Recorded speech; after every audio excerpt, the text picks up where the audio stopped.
This video is brought to you by Alpine Academy, subject Biology, class first year intermediate, Sin textbook board Jamshoro.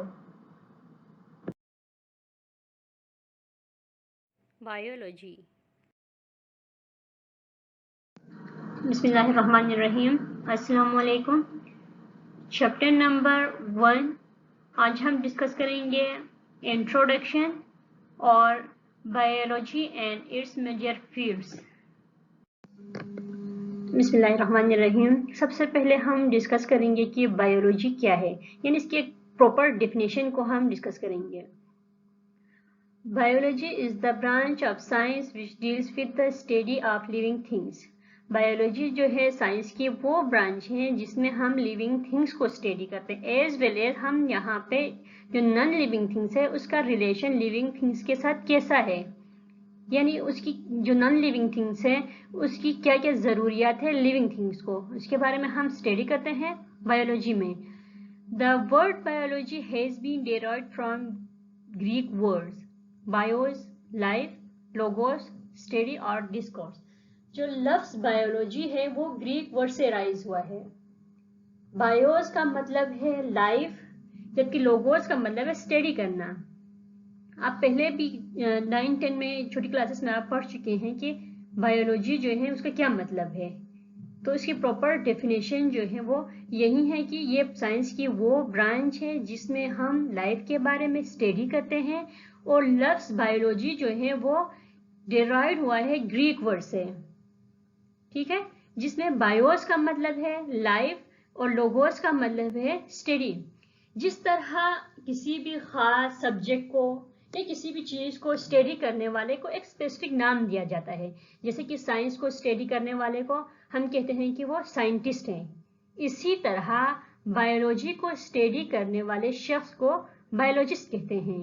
The person who study life और living things उसको biologist कहते हैं, यानी वो शख्स जो biology को study करता है, लिविंग थिंग्स को लाइफ के बारे में स्टडी करता है, उसको बायोलॉजिस्ट कहते हैं। यहाँ पे एमसीक्यूज में क्वेश्चन आ सकता है कि बायोलॉजी जो है वो कौन सी जबान का लफ्ज़ है, ठीक है, और इसका मतलब क्या है।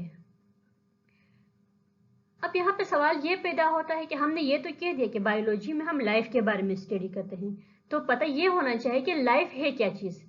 तो लाइफ की जो है एक प्रॉपर डेफिनेशन आज तक किसी साइंटिस्ट ने नहीं की, कोई भी नहीं कर सका इसको, लेकिन बस इसको समझने के लिए हम इतना कह सकते हैं कि डिफरेंट कैरेक्टरिस्टिक्स जो हैं, डिफरेंट जो खसूसियात होती हैं एक लिविंग ऑर्गेनिज्म में, जो एक लिविंग ऑर्गेनिज्म को नॉन लिविंग ऑर्गेनिज्म से मुख्तलिफ कर देती है। यानी कुछ ऐसी खसूसियात होती हैं जिनकी वजह से हम ये पहचान सकते हैं कि ये जो है लिविंग ऑर्गेनिज्म है, जबकि दूसरी चीज़ जो है वो नॉन लिविंग ऑर्गेनिज्म से। तो वो कौन कौन सी खसूसियात है जिनकी वजह से हम पहचान लेते हैं कि वो चीज़ जो है लाइव है, यानी चीज़ वो जिंदा है। तो खसूसियात जो हैं, सबसे पहले ऑर्गेनाइज्ड बॉडी होती है, यानी उसकी बॉडी की ऑर्गेनाइजेशन होती है, तरतीब होती है बेहतरीन, यानी वो कॉम्प्लेक्स फॉर्म में हो, यूनिसेलुलर हो तो अच्छा वो एक ही सेल पर मुश्तमिल होती है, मल्टी सेलर हो तो वो एक से ज़्यादा सेल पर मुश्तमिल होती है। नाम से ही जाहिर हो रहा है, uni means one and multi means more than one, more than two or more than two. इसके बाद इसकी एक खसूसियत ये भी है कि ये एनर्जी को जनरेट करता है, ठीक है, एनर्जी को प्रोड्यूस करता है। या फिर लिविंग ऑर्गेनिज्म की एक खसूसियत ये भी है कि ये एनर्जी को कंज्यूम भी कर सकता है। इसके बाद एक और इसकी जो खसूसियत होती है वो ये कि इसमें जेनेटिक मटेरियल होता है। लाइफ की सबसे बेहतरीन जो खसूसियत होती है वो जेनेटिक मटेरियल होता है, यानी वो उसमें एक ख़ास जेनेटिक मटेरियल होता है जिसको हम डीएनए कहते हैं, सही है, जीन वगैरह। वो एक जो इंसेस्टर्स हैं वो अपने डिसेंडेंट्स में उसको ट्रांसफ़र करते हैं, यानी ये जनरेशन टू जनरेशन ये चलता रहता है। इसी की वजह से हम लाइफ को इजीली स्टडी कर सकते हैं, यानी वो किसी भी लिविंग ऑर्गेनिज्म के इंसेस्टर्स कौन कौन से हैं हम इसी जेनेटिक मटेरियल की वजह से हमें पता चल जाता है इसका। नेक्स्ट टॉपिक है biology and its major fields, यानी बायोलॉजी और इसके मेजर फील्ड जो है उसके बारे में हम डिस्कस करेंगे। ये आपकी बुक के पेज नंबर 3 में है। Biology is one of the natural science which deals with the things that exhibit the properties of life. हमने पहले ही कहा बायोलॉजी क्या है, नेचुरल साइंसेस है, नेचुरल साइंस की एक ब्रांच है जिसमें हम लिविंग थिंग्स के बारे में स्टडी करते हैं, यानी लाइफ के बारे में, यानी वो ऑर्गेनिज्म जिसमें प्रॉपर्टीज हो लिविंग थिंग्स की, यानी लिविंग थिंग्स की प्रॉपर्टीज का मतलब क्या है, यानी उसमें लाइफ एग्जिस्ट करती हो, उसके बारे में हम स्टडी करते हैं. Scientist call these things is organism. अब वो बॉडी जिसमें वो तमाम प्रॉपर्टीज जो लाइफ की होती है पाई जाती है, साइंटिस्ट ने उन्हें खास नाम दिया है, उसको कहते हैं ऑर्गेनिज्म. साइंटिस्ट ने उसको ऑर्गेनिज्म का नाम दिया है. आपको ये शॉर्ट क्वेश्चंस में पूछा जा सकता है एग्जाम्स में कि ऑर्गेनिजम्स क्या हैं, ठीक है, और इसके बारे में आपको एमसीक्यूज भी आ सकते हैं. Formerly, living organisms were classified into kingdoms, for example, plant kingdom and animal kingdom. अब साइंटिस्ट ने स्टडी को इजी करने के लिए जो बायोलॉजी है उसमें फर्दर ब्रांचेस बनाए हैं, डिफरेंट क्लासिफिकेशन की है उसकी ऑन द बेसिस ऑफ, इसमें जो क्लासिफिकेशन के जो बेसिस क्या है वो सिमिलरिटीज और डिसिमिलरिटीज के बेस पे किया है. क्लासिफिकेशन होती ही इसी वजह से है कि कौन से ऑर्गेनिज्म जो है दूसरे ऑर्गेनिज्म से डिफरेंट है. तो पहले जो स्टडी किया था जो एर्लियर साइंटिस्ट थे उन्होंने इसको दो ब्रांच में तकसीम किया है. बायोलॉजी को साइंटिस्ट ने 2 फील्ड में तकसीम किया है, एक बॉटनी है, दूसरी जूलॉजी है. The plants were studied under the subdivision botany and the animals were studied under the subdivision zoology. अब साइंटिस्ट ने जो डिवीजन किया है 2 टाइप की की है यहाँ पे, एक किंगडम प्लांटी जबकि दूसरी किंगडम जूलॉजी, यानी इसको हम एनिमिलिया कहते हैं, किंगडम एनिमिलिया इन सब डिवीजन जूलॉजी. बॉटनी में तमाम वो ऑर्गेनिजम्स, यानी हम कह सकते हैं बॉटनी में वो ऑर्गेनिज्म जो अपनी खुराक खुद तैयार कर सकते थे उनको रखा इन लोगों ने, और जो जूलॉजी है या किंगडम एनिमिलिया है उसमें तमाम वो ऑर्गेनिज्म जो अपनी खुराक खुद तैयार नहीं कर सकते जिनको हम हेटेरोट्रॉफ्स कहते हैं उनको रख दिया है. बॉटनी असल में साइंस की या बायोलॉजी की वो ब्रांच है जिसमें हम प्लांट्स के बारे में स्टडी करते हैं, जबकि जूलॉजी बायोलॉजी की वो ब्रांच है जिसमें हम एनिमल्स के बारे में स्टडी करते हैं. प्लांट्स की खुसूसियत ये होती है कि वो ऑटोट्रॉफ्स होते हैं, यानी वो in the presence of sunlight अपनी खुराक खुद तैयार करते हैं, जबकि जूलॉजी में हम एनिमल्स के बारे में स्टडी करते हैं. एनिमल्स वो ऑर्गेनिजम्स होते हैं जो हेटेरोट्रॉफ्स होते हैं, यानी वो अपनी खुराक खुद तैयार नहीं कर सकते, वो अपनी खुराक लेने के लिए ऑटोट्रॉफ्स पे यानी प्लांट्स पे डिपेंडेंट होते हैं. For more details on remaining lectures, chapters and exercises of this book, please send us a message on WhatsApp number. ये WhatsApp number जो यहाँ पे mention है, यहाँ पे आप मैसेज कर सकते हैं इस बुक से या इस एक्सरसाइज से रिलेटेड कोई भी क्वेश्चन हो या क्वेरी हो, हम ज़रूर आपको रिस्पॉन्स करेंगे. इसके अलावा आप हमें ईमेल भी कर सकते हैं at alpineacademy@gmail.com. 5 kingdom system. 2 kingdom system को हमने तो डिस्कस कर लिया, तो यहाँ पे हमें ये बात समझ में आ गई कि जो ऑर्गेनिजम्स होते हैं उनको 2 कैटेगरीज में डिवाइड किया, एनिमल्स और प्लांट्स को. अब यहाँ पे सवाल ये पैदा होता है कि वायरस या जो माइक्रो ऑर्गेनिजम्स होते हैं या बैक्टीरिया होता है उनकी स्टडी जो है वो करना बहुत मुश्किल हो गया उन्हें, तो इसी वजह से इसकी फर्दर क्लासिफिकेशन की ज़रूरत पड़ी. इसीलिए रॉबर्ट विटकर ने 1969 में एक क्लासिफिकेशन की जिसमें उसने 5 डिफरेंट किंगडम्स बनाए. अब किंगडम्स बनाने की ज़रूरत क्यों पेश आई? ज़रूरत इसलिए पेश आई क्योंकि डिफरेंट प्लांट्स और डिफरेंट एनिमल्स का मोड ऑफ न्यूट्रिशन वो एक दूसरे से डिफरेंट था, यानी कुछ माइक्रो ऑर्गेनिजम्स या फिर कुछ मैक्रो ऑर्गेनिजम्स ऐसे होते हैं जो एब्जॉर्प्शन करते हैं जैसे कि फंजाई वगैरह, कुछ जो है वो ऑटोट्रॉफ्स होते हैं यानी अपनी खुराक को खुद तैयार करते हैं in the presence of sunlight, जिस प्रोसेस को हम फोटोसिंथेसिस कहते हैं, जबकि कुछ ऑर्गेनिजम्स ऐसे होते हैं जो इंजेक्शन करते हैं, यानी वो खुराक ले लेते हैं, ठीक है। इसीलिए 5 किंगडम सिस्टम की जरूरत पड़ी, तो साइंटिस्ट ने इसको फर्दर क्लासिफाई किया 5 किंगडम्स में। 2 किंगडम्स को फर्दर क्लासिफाई किया 5 किंगडम्स में। According to modern systems of taxonomy, living organisms has been classified into 5 kingdom systems. यानी जो मॉडर्न क्लासिफिकेशन है उसके हिसाब से इसको 5 किंगडम्स में तकसीम किया गया। अब वो कौन कौन से हैं? सबसे पहले तो हम इनके नाम बारी बारी लेते हैं, उसके बाद हम इनको फर्दर इनके इंट्रोडक्शन या फिर इसकी ज़रूरत क्यों पड़ी, ये कौन से किंगडम में कौन से ऑर्गेनिजम्स आते हैं, उसके बारे में हम डिस्कस करते हैं।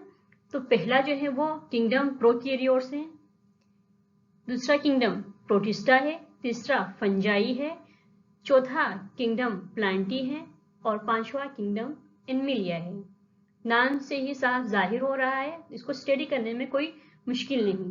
ये जो किंगडम्स के बारे में, यानी कितने किंगडम्स जो हैं वो मॉडर्न सिस्टम के मुताबिक बनाए गए हैं, ये आपको एमसीक्यूज में पूछा जा सकता है और ये शॉर्ट क्वेश्चंस में भी इसके बारे में सवाल बन सकता है। इन किंगडम्स को हम बारी बारी डिस्कस करते हैं। ये जो 5 किंगडम जो है, इनको डिस्कस करने से पहले कुछ जो मेन पॉइंट्स हैं उनका आपको पता होना ज़रूरी है, और ये जो मेन पॉइंट्स हैं ये आपको शॉर्ट क्वेश्चन आंसर में पूछ भी सकते हैं और इसके एमसीक्यूज भी बनते हैं। सबसे पहले प्रोकैरियोट। प्रोकैरियोट वो ऑर्गेनिजम्स होते हैं जिनमें न्यूक्लियस जो होता है वो प्रॉपर नहीं होता। तो ये यूकैरियोट वो ऑर्गेनिजम्स होते हैं जिनमें प्रॉपर न्यूक्लियस होता है। मल्टीसेलुलर ऐसे ऑर्गेनिजम्स को कहते हैं जिनमें सेल जो है एक से ज़्यादा हो, यानी एक से ज़्यादा सेल पर मुश्तमिल जो ऑर्गेनिज्म होता है उसको मल्टीसेलुलर कहता है। नाम से ही पता चल रहा है, multi means many. Unicellular, unicellular organism जो हैं वो सिर्फ एक सेल पर मुश्तमिल होते हैं। Uni means one. इसके बाद ऑटोट्रॉफ और हेटरोट्रॉफ। ऑटोट्रॉफ जो हैं वो ऐसे ऑर्गेनिजम्स होते हैं जो in the presence of sunlight अपनी खुराक खुद तैयार कर सकते हैं, क्योंकि उनमें क्लोरोफिल मौजूद होता है जिसकी वजह से फोटोसिंथेसिस का प्रोसेस होता है।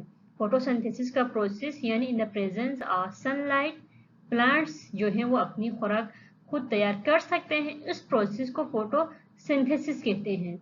जबकि हेटरोट्रॉफ्स, हेटरोट्रॉफ जो हैं वो ऐसे ऑर्गेनिजम्स होते हैं जो अपनी खुराक खुद तैयार नहीं कर सकते हैं और वो अपनी खुराक हासिल करने के लिए ऑटोट्रॉफ्स पे डिपेंडेंट होते हैं। ये जो पॉइंट्स हैं इनको आप अच्छी तरह याद कर लें, क्योंकि ये एमसीक्यूज में या फिर शॉर्ट क्वेश्चन आंसर में आपसे पूछे जा सकते हैं। सबसे पहले किंगडम प्रोकैरियोट, जिसको हम किंगडम मोज़िला भी कहते हैं। It includes almost all the prokaryotes, for example, bacteria and cyanobacteria. इसमें किंगडम प्रोकैरियोट्स में, किंगडम मोज़िला में तमाम प्रोकैरियोट्स को शामिल किया गया है। जिसकी एग्जांपल जो है, जिसकी मिसालें जो हैं बैक्टीरिया और साइनोबैक्टीरिया है।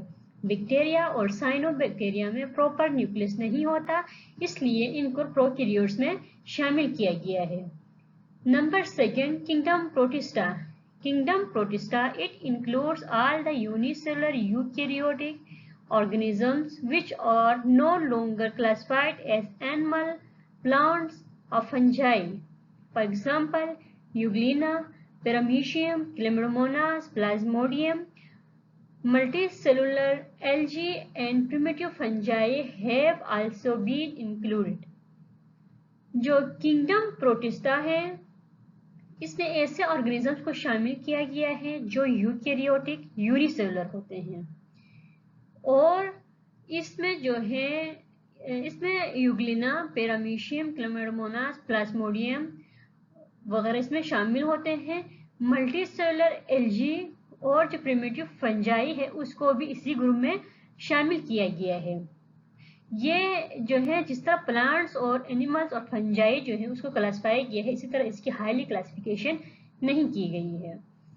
Third is kingdom fungi. It include non chlorophyllous multicellular except yeast organisms having chitinous cell wall and sinusotic body called mycelium, for example agaricus यानी मशरूम्स। ये जो किंगडम फंजाई है इसमें ऐसे ऑर्गेनिजम्स को शामिल किया गया है जो नॉन क्लोरोफिलस होते हैं, यानी इनमें क्लोरोफिल मौजूद नहीं होता। ये मल्टी सेलुलर होते हैं एक्सेप्ट यीस्ट। यीस्ट को किंगडम फंजाई में शामिल नहीं किया गया है। Organisms having chitinous cell wall, यानी इनमें सेल वॉल जो है काइटिन से बनी हुई होती है। एंड सिनोसाइटिक बॉडी, सिनोसाइटिक का मतलब ये है कि इसमें जो है मल्टी न्यूक्लियट सेल होते हैं जो न्यूक्लियर डिवीजन की वजह से बनते हैं। कार्ड माइसीलियम, ऐसी बॉडी को जो सिनोसाइटिक होती है उसको माइसीलियम कहते हैं। इसकी एग्जांपल्स जो है वो एगेरिकस है यानी मशरूम्स हैं। यीस्ट भी इसके एग्जांपल्स में शामिल हैं। दे आर एब्जॉर्प्टिव हेट्रोट्रोप्स, यानी जो है ये एब्जॉर्प्टिव है, यानी इनका मोड ऑफ न्यूट्रिशन जो वो एब्जॉर्ब, ये किसी भी खुराक को लेने के लिए उसका तरीका जो है इसका ये है कि वो एब्जॉर्प्शन करते हैं, एब्जॉर्ब करके अपनी खुराक लेते हैं। नंबर 4 किंगडम प्लांटी, नाम से ही जाहिर हो रहा है ये प्लांट्स किंगडम है। It includes all the eukaryotic, multicellular, chlorophyllous, photosynthetic autotroph having cell wall made up of primarily of cellulose, zygote retained to become embryo and exhibiting heterotrophic alternation of generation. इसकी example जो है वो Moses, ferns, pines and apples वगैरह इसमें शामिल हैं। Kingdom Plantae में जो ऑर्गेनिजम्स मौजूद होते हैं वो तमाम यूकैरियोटिक होते हैं, मल्टी सेलुलर होते हैं, क्लोरोफिलस होते हैं यानी इनमें क्लोरोफिल मौजूद होता है, फोटोसिंथेटिक होता है यानी इनमें क्लोरोफिल मौजूद है। इसका मतलब यही है कि ये जो है अपनी खुराक खुद तैयार कर सकते हैं, यानी इनमें फोटोसिंथेसिस का प्रोसेस होता है। और इनमें सेल वॉल मौजूद होता है। इनमें सेल वॉल जो है वो सेलुलोज से बना हुआ होता है। हमने किंगडम फंजाई में पढ़ा था कि जो सेल वॉल होता है वो काइटिन से बना हुआ होता है, जबकि किंगडम प्लांटी में सेल वॉल जो है वो सेलुलोज से बना हुआ होता है। इनका जाइगोट जो है वो एम्ब्रियो, पहले जाइगोट बनता है फिर वो एम्ब्रियो में, जाइगोट रिटेन फिर एम्ब्रियो बनता है। फिर इसमें जो है ये एक खास खुसूसियत ये भी है कि जो exhibiting heterotrophic alternation of generation इसमें होती है। सही है। इसके एग्जांपल में मोसेस, फर्न्स, पाइन्स और एप्पल्स इसमें शामिल हैं। और भी बहुत सारे प्लांट्स इसमें, यानी जितने भी ऑटोट्रोफिक ऑर्गेनिजम्स हैं वो सारे किंगडम प्लांटी में शामिल किए गए हैं। सही है। इसके बाद किंगडम एनिमलिया, नाम से ही जाहिर हो रहा है कि इसमें एनिमल्स को शामिल किया गया है। It includes all eukaryotic, non-chlorophyllous, multicellular, indigestive, heterotrophic with no cell wall. For example, Hydra, earthworm, human being, etc. ये जो किंगडम एनिमलिया है इसमें जितने भी ऑर्गेनिज्म शामिल किए गए हैं उनमें ये फीचर्स होते हैं कि वो यूकैरियोटिक होते हैं। इसके बाद ये नॉन क्लोरोफिलस होते हैं, यानी इनमें क्लोरोफिल मौजूद नहीं होता, जिसकी वजह से ये अपनी खुराक खुद तैयार नहीं कर सकते। मल्टी सेलुलर, एक से ज़्यादा सेल पर मुश्तमिल होते हैं। इंजेस्टिव हेट्रोट्रॉफ, यानी ये हेट्रोट्रॉफ से अपनी खुराक खुद तैयार नहीं कर सकते, हमने पहले भी डिस्कस किया बात। इसके बाद इनमें कोई सेल वॉल मौजूद नहीं होता। प्लांट सेल और एनिमल सेल, जब हम इसको डिफ्रेंशिएट करते हैं इन दोनों में, तो सबसे पहली खुसूसियत जो है प्लांट सेल और एनिमल सेल जो एक दूसरे को डिफर करती है या एक दूसरे से मुख्तलिफ होती है, वो यही वजह है कि एनिमल सेल में सेल वॉल मौजूद नहीं होता, जबकि प्लांट सेल में सेल वॉल मौजूद होता है। इसकी एग्जांपल जो है किंगडम एनिमलिया की एग्जांपल हाइड्रा है, अर्थवर्म है, ह्यूमन है। आप ये कोई भी एनिमल जो है इसकी एग्जांपल में ले सकते हैं। पिक्चर में देखिए जो 5 किंगडम सिस्टम है वो एवोल्यूशन के बेस पे दिखाया गया है। सबसे पहले किंगडम मोनेरा है जो कि प्रोकैरियोट्स हैं। इसके बाद किंगडम प्रोटिस्टा, यूकैरियोट यूनिसेलुलर होता है। इसके बाद जो है 3 किंगडम्स को शो किया गया है, kingdom Plantae, kingdom fungi and kingdom Animalia. यानी ये जो किंगडम है, ये जो किंगडम्स हैं ये मल्टी सेलुलर होते हैं।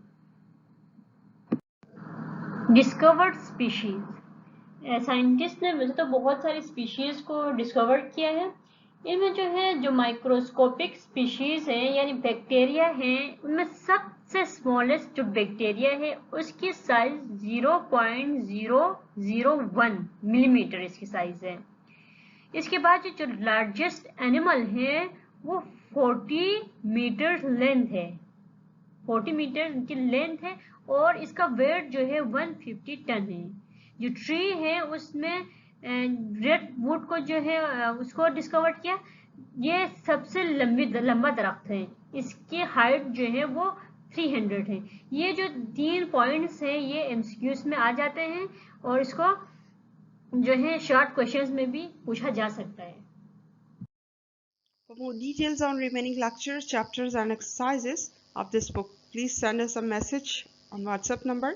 ये WhatsApp number जो यहाँ पे mention है, यहाँ पे आप मैसेज कर सकते हैं इस बुक से या इस एक्सरसाइज से रिलेटेड कोई भी क्वेश्चन हो या क्वेरी हो, हम ज़रूर आपको रिस्पॉन्स करेंगे। इसके अलावा आप हमें ईमेल भी कर सकते हैं at alpineacademy@gmail.com। Field of specialization in biology, biology के डिफरेंट फील्ड ऑफ स्पेशलाइजेशन जो है वो आपकी बुक में डिस्कस की गई है। वैसे तो बायोलॉजी के बहुत सारी फील्ड्स हैं, लेकिन आपकी बुक में जितनी भी डिस्कस की गई हम उनको बारी बारी डिस्कस कर लेते हैं।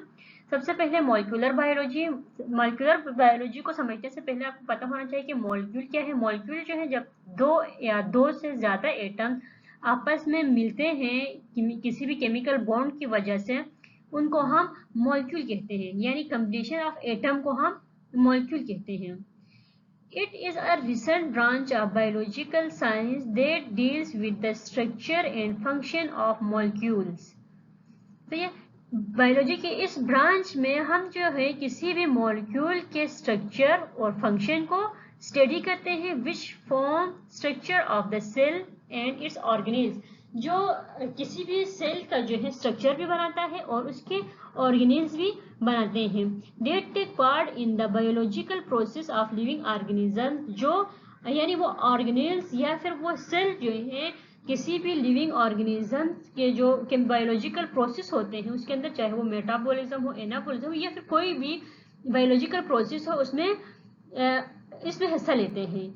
इसमें जो है आप एग्जांपल दे सकते हैं, न्यूक्लिक एसिड है, इसके बाद प्रोटीन के मॉलिक्यूल्स हैं, या फिर डिफरेंट एमाइनो एसिड्स वगैरह होते हैं। इसके बाद जो है हम पढ़ेंगे microbiology. Micro means very small, यानी जिनको हम ऐसे ही नहीं देख सकते, उनको देखने के लिए एक खास आले की जरूरत होती है जिसको माइक्रोस्कोप कहते हैं। Microbiology it deals with the study of micro organism, जैसे कि वायरस है, bacteria, protozoans and pathogenic fungi which can only be seen under microscopic, यानी ऐसे ऑर्गेनिज्म जिनको स्टडी करने के लिए माइक्रोस्कोप की जरूरत पड़ती है, जिनको हम अपनी आम आंख से नहीं देख सकते, उसकी स्टडी को माइक्रोबायोलॉजी कहते हैं। वो ऑर्गेनिज्म कौन कौन से हैं? वायरस है, बैक्टीरिया है, प्रोटोजोआ है और पैथोजेनिक फंजाई वगैरह हैं। इन्वायरमेंटल बायोलॉजी, नाम से पता चल रहा है कि इन्वायरमेंट के बारे में है। It deals with the study of environment and its effect on organisms, यानी इसमें हम इन्वायरमेंट के बारे में स्टडी करते हैं और इन्वायरमेंट की वजह से उस पर रहने वाले जितने भी ऑर्गेनिजम्स हैं उन पर जो असरात होते हैं माहौल के, उसको हम इन्वायरमेंटल बायोलॉजी में स्टडी करते हैं। Previously it was known as ecology, पहले जो है इन्वायरमेंटल बायोलॉजी का नाम इकोलॉजी था। Eco means environment and logy means study, यानी माहौलियाती जो स्टडी होती है उसको इन्वायरमेंटल बायोलॉजी या फिर इकोलॉजी कहते हैं। Marine biology, marine biology it deals with the study of organism inhabiting the sea and ocean and the physical and chemical characteristics of their environment. Marine biology में हम ऐसे ऑर्गेनिजम्स को discuss करते हैं या उनकी स्टडी करते हैं जो सी में रहते हैं, समंदर में रहते हैं या फिर ओशन में रहते हैं, और इनके जो है फिजिकल और केमिकल कैरेक्टरिस्टिक्स को हम डिस्कस करते हैं। इनके इन्वायरमेंट के जो खसूसियात हैं उनको हम डिस्कस करते हैं मेरीन बायोलॉजी में। Fresh water biology, it deals with the life dwelling in the fresh water bodies, their physical and chemical characteristics affecting it. Fresh water biology में हम ऐसे माइक्रो ऑर्गेनिजम्स या मैक्रो ऑर्गेनिजम्स के बारे में स्टडी करते हैं जो वाटर में रहती हैं, और हम इसमें इनके एनवायरनमेंट के फिजिकल और केमिकल इफेक्ट जो पड़ते हैं उन ऑर्गेनिजम्स पर जो फ्रेश वाटर में रहते हैं उसके बारे में स्टडी करते हैं। पैरासाइटोलॉजी, पैरासाइटोलॉजी को समझने से पहले इस बात का पता होना चाहिए कि पैरासाइट किसे कहते हैं। पैरासाइट जो है वो ऐसे ऑर्गेनिजम्स को कहते हैं जो किसी और ऑर्गेनिजम्स में रहते हैं, उसके ऑर्गेनिजम्स के अंदर भी रह सकते हैं बॉडी के, या फिर बॉडी के ऊपर भी रह सकते हैं। उस ऑर्गेनिज्म में वो रहते हैं और उस ऑर्गेनिज्म से अपना खुराक भी लेते हैं। खुराक लेने के साथ साथ वो उस ऑर्गेनिज्म को नुकसान भी पहुंचाते हैं। ऐसे ऑर्गेनिजम्स को कहते हैं पैरासाइट। और वो ऑर्गेनिज्म जिसके ऊपर पैरासाइट रहता है या जिसके अंदर पैरासाइट रहता है उसको होस्ट कहते हैं। और पैरासाइट जो है वो दो तरह के होते हैं, इंडोपैरासाइट, एक्टोपैरासाइट। एक्टोपैरासाइट जो है वो बॉडी के बाहर रहता है या बॉडी के ऊपर रहता है। इंडोपैरासाइट जो है वो बॉडी के अंदर रहता है। It deals with the study of parasitic organisms, their life cycles, mode of transmission and interaction with their host. ये जो पैरासाइटोलॉजी है इसमें हम पैरासाइट्स के बारे में स्टडी करते हैं, ऐसे ऑर्गेनिज्म जो पैरासिटिक हैं। इसके बाद उनका लाइफ साइकिल, यानी वो कैसे अपने लाइफ साइकिल को कंप्लीट करता है। इसके बाद इसके मोड ऑफ ट्रांसमिशन को, यानी वो कैसे ट्रांसमिट होता है, और इसका इंटरेक्शन अपने होस्ट के साथ कैसा है, यानी जिसमें वो रह रहा है उसके साथ पैरासाइट का इंटरेक्शन भी हम पैरासाइटोलॉजी में डिस्कस करते हैं। इसके बाद ह्यूमन बायोलॉजी, नाम से पता चल रहा है कि ह्यूमन के बारे में स्टडी कर रहे हैं इसमें। This branch of biology deals with all biological aspects of human regarding evolution, anatomy, physiology, health, inheritance, etc. Human से रिलेटेड जितने भी टॉपिक्स हैं, चाहे वो एवोल्यूशन हो, एनाटॉमी हो, फिजियोलॉजी हो, या फिर ह्यूमन हेल्थ हो, या फिर उसके इनहेरिटेंस के बारे में स्टडी करना हो, तो हम उसको ह्यूमन बायोलॉजी की फील्ड में स्टडी करते हैं। Social biology, social biology is concerned with the social interactions within a population of a given animal species, especially in human beings. Focus on such issues as whether certain behavior is inherited or culturally induced.